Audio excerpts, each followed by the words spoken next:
ভাবে বলছি, 1 ফেব্রুয়ারি বইমেলা শুরু করতে হবে। যদি 1 ফেব্রুয়ারি বইমেলা শুরু না হয়,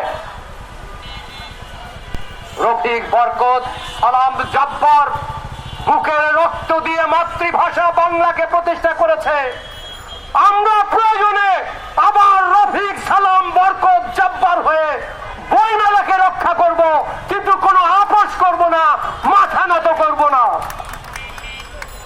বন্ধুগণ, আমি আমার বক্তব্য বাড়াতে চাই না।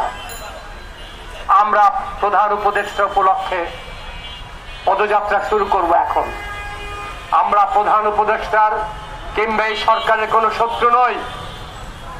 আমরা এই সরকারকে ক্ষমতাসীন করেছি। আমরা আমাদের ন্যায্য দাবি নিয়ে সুশৃঙ্খল ভাবে আমরা প্রধান উপদেষ্টার অভিমুখে যাত্রা করব।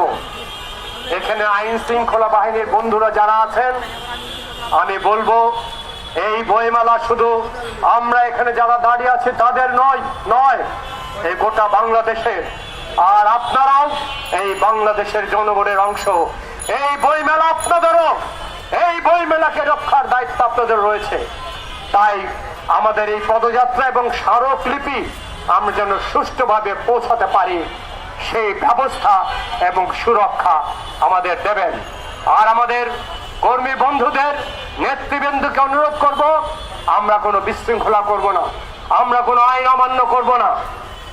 কিন্তু একটি কথা বলে আমার বক্তব্য শেষ করেছি, আমাদের দাবি যদি না মানা হয়, এর থেকে কঠোর থেকে কঠোরতর কর্মসূচিতে আমরা যাব, আমাদের রুখে রাখা যাবে না। সবাইকে ধন্যবাদ।